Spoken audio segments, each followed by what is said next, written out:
Well, I want to welcome you to this podcast called Funding Your Future Now. And I want you to think about something. Here's what keeps us as fundraisers up at night. We're drowning in data. There's open rates, there's engagement scores, there's donor retention, there's social media impressions. And if you're involved in a nonprofit as a nonprofit president or fundraising executive, you're wondering what one metric could I focus on to begin with? So that's what we're going to look at today. My name is Dr. Randy Dirks, and I am a fundraising executive, been in this field for 27 years. And it's my delight today to have as a guest Kiersten Hill. She is from Fire Springs. She's the Director of Nonprofit Solutions. I love, Kiersten, what you do. You educate, you coach, you guide leaders in organizations, and you want them to have maximum impact. And that's a phrase that I have lived with my own life for a long time. So Kiersten, welcome. Why don't you share a little bit with our audience about who you are and what you do? All right. Fantastic. Thanks, Randy. I appreciate the opportunity to be with you and your podcast listeners today. Just a little bit of information about me. I'm a Nebraska native. I was born and raised in central Nebraska. I'm a proud graduate of the University of Nebraska-Lincoln. Go Huskers. I've lived in Nebraska in different areas my whole life. And for most of my adult career, I have been in nonprofit management and fundraising. So over the past 2 decades, I've raised about $20 million for Nebraska-based nonprofit organizations. And during that time, I've become just really passionate about educating, training, helping nonprofit leaders, marketers, fundraisers to do their jobs better. And I really got lucky. I was looking for a position, and FireSpring is a company that I had been a client for 20 years. I had used a number, pretty much all of their services, actually. And so I happened to be looking, and they said, hey, come here and take your experience plus your knowledge of our products and come out and help us. And so I'm really fortunate that I just kind of landed in this spot. And now I get to, on a regular basis, help organizations and nonprofits to do their work and their fundraising and all of those things better and easier, and really love what I do. Well, I appreciate the fact that you have been in the trenches. Yeah. It's That's like you exactly. understand that Yep. world, and so you're speaking from very Yes. practical perspective. And so I Yeah. believe our audience today will really gain a lot of value. So here's a question for you, Kiersten. You coach leaders in the market to both market and organize their organization and manage their organizations. But here's a little bit of a tension. Many nonprofit leaders may feel uncomfortable about putting themselves out front, about promoting who they are. Some may worry it's a little self-serving or distracts from the mission. It's not about me, it's about the organization. I understand that. But what I have found, and I think it's true, major donors often give because they believe in the leader. They obviously believe in the mission. But how would you help a reluctant nonprofit leader understand that their personal brand is the fundraising strategy? And what does that look like in practice without feeling, boy, I'm gross or inauthentic? Yeah. How do you weave that together so it's not problematic for the leader? My gosh, I have so many thoughts about that. I think first of all, it's absolutely critical that organization leaders are also thought leaders in their communities, because at its core, fundraising is about trust. Yes. That's what it is all about. I did a panel conversation a couple of years ago with the CEO from Charity Navigator, Yes. and he said that when people ask those like overhead questions, right? Like how much of my money goes to programs and all those questions that I despise. What they're really wanting to know is, can I trust you? Can I trust that when I give you this money that I've worked hard for, can I trust that you're going to do with it what you say you're going to, and that you are going to make good decisions and really be a representation to change the things that I want to see changed in the world?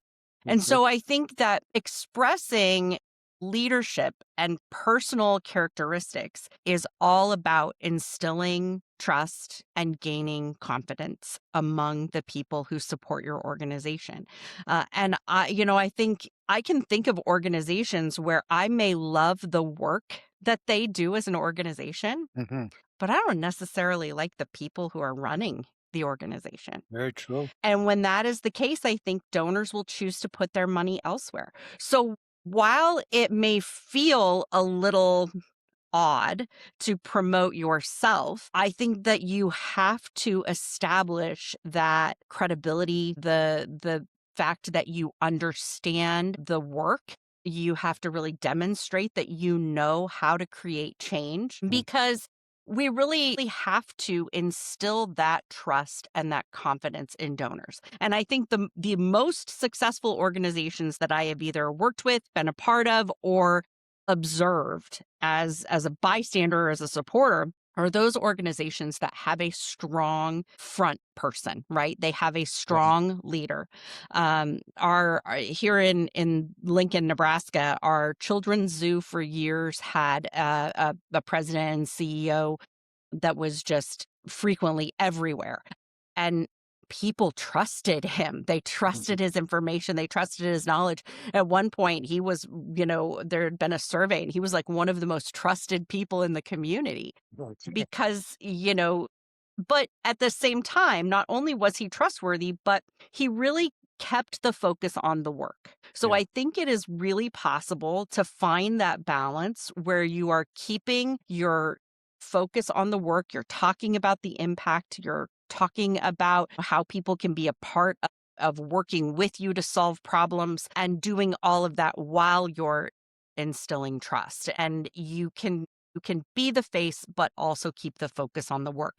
But you can't put the focus on the work if you're also not instilling trust. Oh, And so I think it's really important that you find that way. And I think being authentic is a that's huge part of it. Being really authentic in how you approach your work and how you're talking to the public, and emphasizing transparency and those kinds of things are always important. yeah.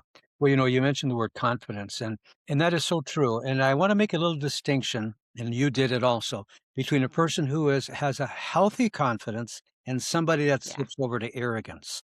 Yes. And, an arrogant person still can be skilled in areas, but you really see the arrogance that just sort of oozes out. Mm. Whereas the confident person is somebody that feels comfortable in who they are. They're not threatened by other people, but they believe that they've been given something. It's almost like they've been entrusted, like the zoo director. He's been Yes. entrusted with something, and Absolutely. it's the trust of the community that he's been entrusted Mhm. with to care for. So, well, that's so good.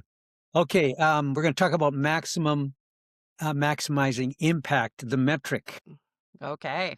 So you talk about guiding leaders to market for maximum impact. So that's what we're encouraging people to do. But here's what keep fundraisers up, and I mentioned it earlier. There's so many metrics and statistics and scores and retention and social media. I mean, it's growing by the year, Mhm. things that we monitor. But if you're coaching a nonprofit president or a fundraising executive who feels overwhelmed by the data, what's one marking metric you tell them to obsess over that actually predicts the fundraising success that, maybe a lot of organizations miss? What would be that? Let's just call it a silver bullet. Yeah. I don't know that there is a silver bullet. I think that that's why it keeps us up at night, right? Because we Yeah, don't yeah. have one easy solution. But I think if I were to look at any marketing metric anywhere, whether it is email marketing, website, social media, I think the number one metric to track is engagement. Okay. So, who is engaging with your content and Mhm. how many people and how often and how long? Because engagement is really what tells us that we are delivering value. So, if I'm sending an email and no one opens it, then chances are they're not finding value in what I'm sending. Very true. So, amount of unopen rates can be as much of a message as the open rates can. Yes. And so And on social media, I tell people I'm actually getting ready for a social media boot camp here in the next couple weeks. And one of the things that I tell people is I would much rather have someone who posts once or twice a week on social media and gets great engagement. Yeah. People like it, they respond, they may comment back. There's a conversation that's happening, whether it's, LinkedIn or Facebook or Instagram, whatever it is, there's some kind of interaction and engagement. I Mhm. would much rather have that once or twice a week than somebody who posts twice a day, 5 days a week. Oh, yeah. When it comes to beating the algorithms on any social media platform, when it comes to really connecting with our audience, the quality is going to trump quantity any day. Mm, yeah. And that will help you always know that you're beating the algorithms. So if people like your content, if they're engaging with it, if they're commenting on it, that is how your content gets delivered to more people. And so if you can emphasize anything in any of your marketing metrics, I would say anything that measures engagement is going to be where I would put my effort and my analysis. Yeah, that is so true. When you talk about engagement, I think of something where there's a dialogue that occurs Yes. between the president or the nonprofit fundraising executive and that partner. So there has to be a little bit of a two-way kind of a conversation happening, however that takes place. So that becomes a way of measuring, oh, this person values this. This is something Hmm. that's important to them. I'm touching on a personal agenda that they hold dear to Hmm. themselves. So I love that metric. That's great. Yeah, Well, I'm sorry I called it a silver bullet, but no, that's fine. Well, and I think, that's also what establishes and deepens relationships yes. is that back and forth. I'm a huge, supporter, fan, advocate, evangelist, whatever you call it for storytelling. And Well, I think that when we have those back and forth two-way engagements, that's when we can share stories. And when we share stories, that's how we connect with one another. And uh, so it is often not just about the fact that I posted 3 times this week. It is that I posted, but when John replied, I replied to John, right? Your job isn't over once that post goes live on social. Your job is just starting because it's the engagement that happens after you post that really brings the value. yeah. I love the fact that you brought up story. Sometimes I think that men are moved more by logic. I think that's maybe not true. I think we're moved by emotion and we justify it with logic. But the Absolutely. idea is if you tell a story about a child that went to camp or a program that fed or whatever the service is, a student that was educated, and you move away from the facts, but you come to the person, Mhm. particularly how that life was changed. Then that it begins to respond to people at that much deeper personal level. And then that leads to connection, that leads to dialogue. So, yeah, I'm glad you mentioned story. That is so critical. Well, Yes. let's talk a little bit about messaging. Okay. I've noticed something about many nonprofits. They market what they do, i.e., we provide meals, we build homes, we tutor kids, you know the drill, but struggle to communicate why. Why does it matter in a Hmm. way that stops somebody from just scrolling, because they're just getting information. It's not Hmm. it's not hooking them in. From your work with a lot of organizations, what's the messaging shift that transforms a nonprofit from forgettable, I forgot it, to unforgettable? I remember it, maybe even to the point that I tell it to somebody else. So walk us through a little bit of a before and after example where maybe you've seen this work, where maybe the message wasn't clear, concise, compelling.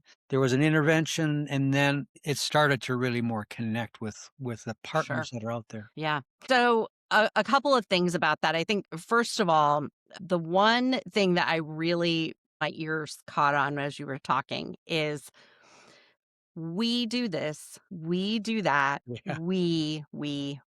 yeah, I I see nonprofits every day. This is something I see and so many nonprofits are doing this. Most all of them, as a matter of fact. for sure. And I understand it because what we do is so important and it is meaningful and we are changing lives. And so because of that, we have all of these things that we want everybody to know. Of course. But what happens is when we put things into a sentence that starts with we are automatically setting ourselves apart from our audience. Good point. I'm a big fan of Donald Miller. I Yeah. don't know if you're familiar with Yeah. Donald Miller. I don't know what else to call him. I always call him a business guru. Yeah. I'm a former certified guide for story Oh, brand wonderful. for his process. And one of the things that has stuck with me so much from my training with Donald Miller is he says that we are all the heroes of our own story. So I'm the hero of my story. You're the hero of your story. Sue down the street, she's the hero of her own story.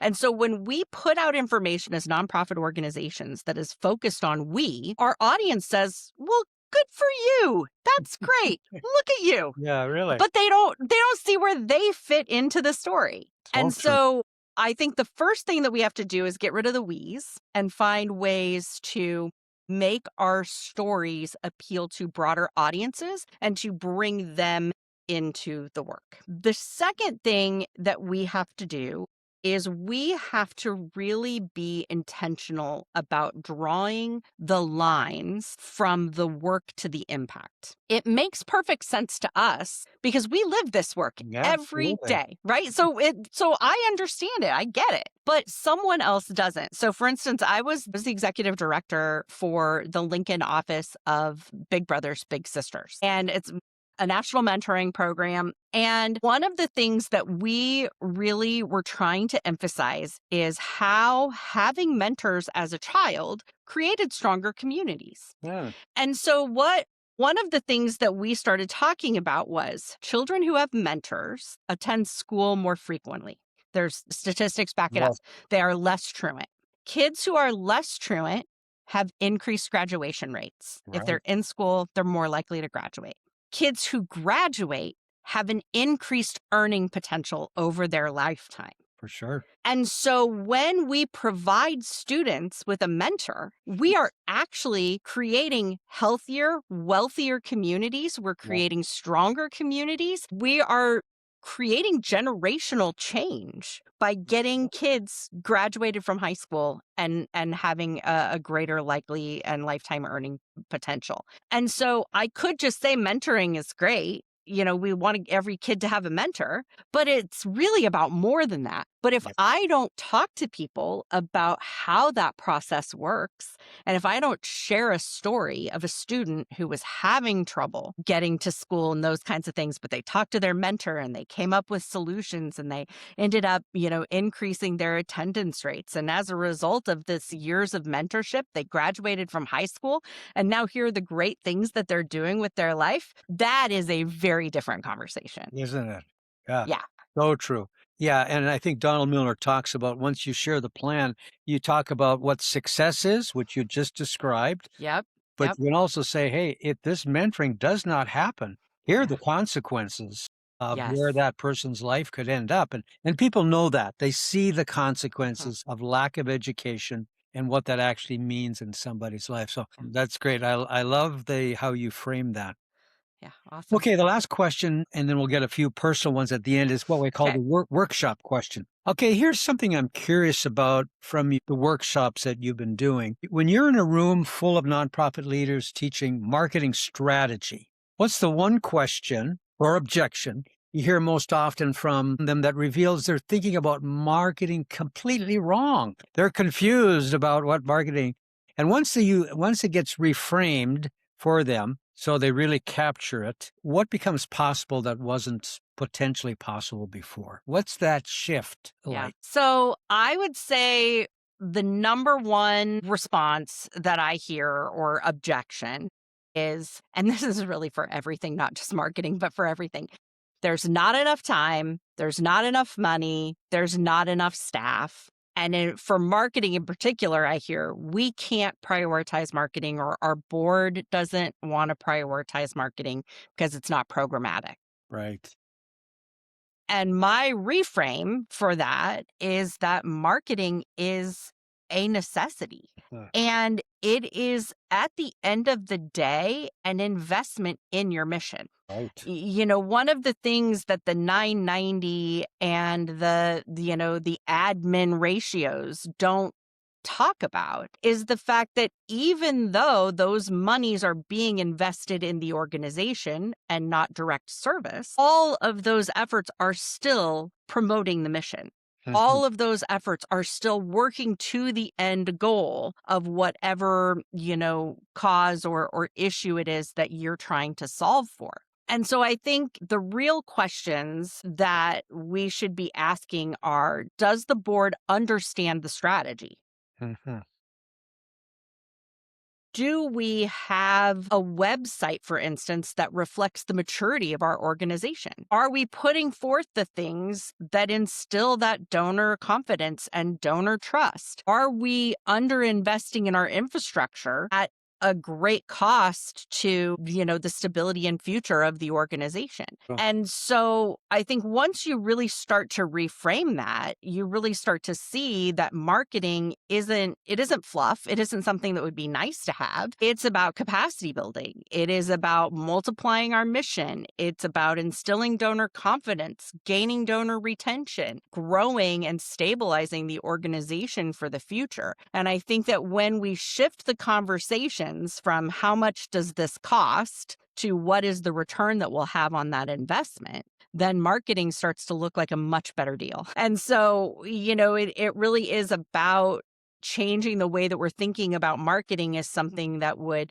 be nice to have. And if you do it right, if you're strategic about it, if you invest in good planning and really strategic prioritization of what's most important for your marketing, it can be really meaningful investments that really help you turn the corner and do more good work. So good. When you were talking, I was thinking about the board composition. Sometimes I was talking to a board, a chair, founder of an organization, nonprofit. He brought on his board his friends, good people. I see the look in your face there. Good people, but lacked basic fundamental skills of understanding how do we run this nonprofit with business acumen so it's done properly and accurately. And so I think that's something nonprofit leaders, founders need to think really serious about, to bring some people on their board that really understand while this is a nonprofit, it also needs to function as a business. It has to have strategy, well thought out plans. What are we trying to accomplish? Why are we accomplishing? Why are we doing it this way? And then be able to measure that. So you have outlined some really key areas. Thank you for that. Awesome. Yeah, absolutely. So here's my That's fast five at the end. Nothing to do with okay. who you are, what you do, but more just your personal life. So here's the first one. Okay. What's the best piece of professional advice you've ever received? I think be yourself.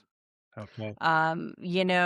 It again, when you're trying to raise money, that is all about relationships. And I think that like people are drawn to like people. And when you are yourself and you are authentic, there's a trust in that you just can't overestimate. So be yourself. So good.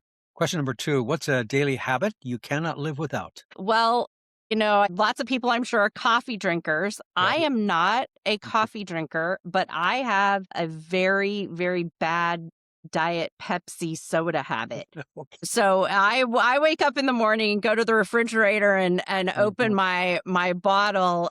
So that's the first thing. The other thing, I'm really lucky when I'm home. I have a great family, and my husband and I have been married 28 years. Okay. And there isn't a day that he leaves for work that he doesn't give me a kiss and tell me to have a good day. And boy, I just cannot underestimate. I can't imagine if I didn't start every day like that, it would be pretty sad. And it's one of the things I miss when I'm on the road. So Oh, yeah, yeah. I'm sure. So glad you've got that kind of a marriage. That's great. Yes. Very Well, lucky. question number three. If you could go back to your roughly 20-year-old self, what would be one piece of advice you'd give to that young lady? Oh wow. There are so many things. I would say, you know, that you can create a career doing good.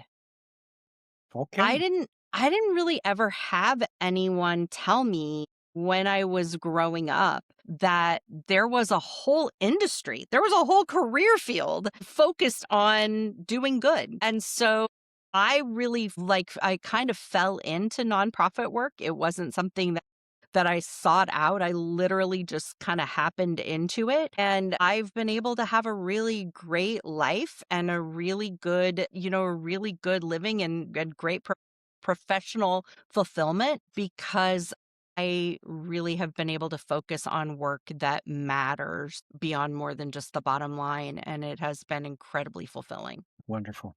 This question is going to go a little deeper on the personal level, but if you could think of an experience you had, maybe you could say it was a failure, you wish it hadn't happened, but now you're looking at the opposite side. You're looking at the backside and you said, really, that experience set me up for success. Can you tell us a little bit about that? I think I'm a planner and I like to really control things.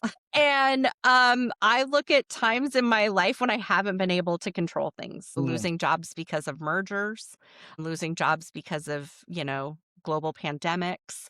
And in all of those instances where someone made a decision for me that I was not prepared to make, my life has gone in a direction that made it better every time.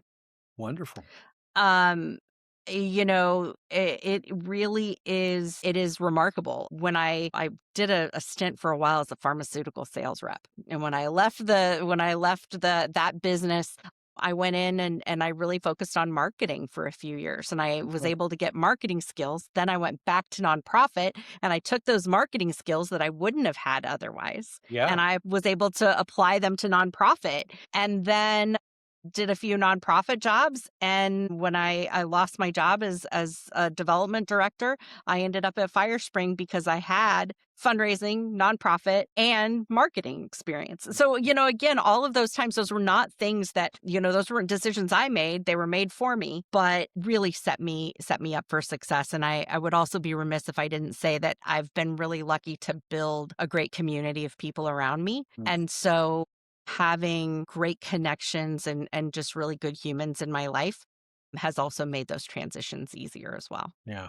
Wonderful for good friends and connections. That's for sure. Yes, absolutely. Okay, the last question. What's a favorite place in the world? It could be your neighborhood Mhm. too, where you like to go to just recharge, disconnect. Yeah. On a regular basis, I really like my house. I'm recording the podcast today from my home office. It's got a library with a ladder. Like it is my dream office. I can recharge in here. That is great. But if I were to go anywhere in the world, my most favorite spot is Estes Park, Colorado. There is a drive that takes you from Loveland, Colorado through the Thompson Canyon and drops you in downtown Estes Park, Colorado. And it doesn't matter winter, spring, summer. I will go fall. I will go any time of Mm, year. That is my most favorite 30-mile drive anywhere in the world. It is absolutely breathtaking and I think nothing makes you question your relevance and your place in the world and what you prioritize more than this really incredible feats of nature and then being able to be in the mountains and just enjoy that. My folks actually just left this morning. I'm very jealous. They went to Colorado. They go up several times a year, and yeah. we usually try and go a couple times as well. That's my place, my special place to recharge and connect with folks. Yeah. Yeah. It's hard to beat being out in nature. So true. Mm. So true. Well, Kirsten, what a delight. You've offered so much practical Thank experience you. from being in the trenches, from being a mentor and a coach. I'd just love to give you an opportunity to let people know how they can connect with you and how they connect Sure. with the organization you represent. Yes, that would be great. So you can always reach out to me through Firespring. So firespring.com is our website. You can also go to firespring.com/nonprofit if you're looking for specific nonprofit information. And hello@firespring.com. That email would eventually get to me if you wanted to reach me via email. But probably the easiest is LinkedIn. So if you go to LinkedIn, you can find me. I think I'm Hill Kiersten, Hill, and my first name is Kiersten. So Sure. LinkedIn, Hill Kiersten, you can find me. And I respond to direct messages there, pretty much every day. And I try and post 2 or 3 times a week with good nonprofit content. So Fabulous. yeah, Well, thank you again. A delight to get to know yes, you a little bit better. And for our audience today, my name is Dr. Randy Dirks, and this is Funding Your Future Now podcast We put these out regularly. Love for you to join them in the future and just gain more value for your own life. You can reach me at randydirks.com. So thank you again. We'll sign off. Bye now. Thank you.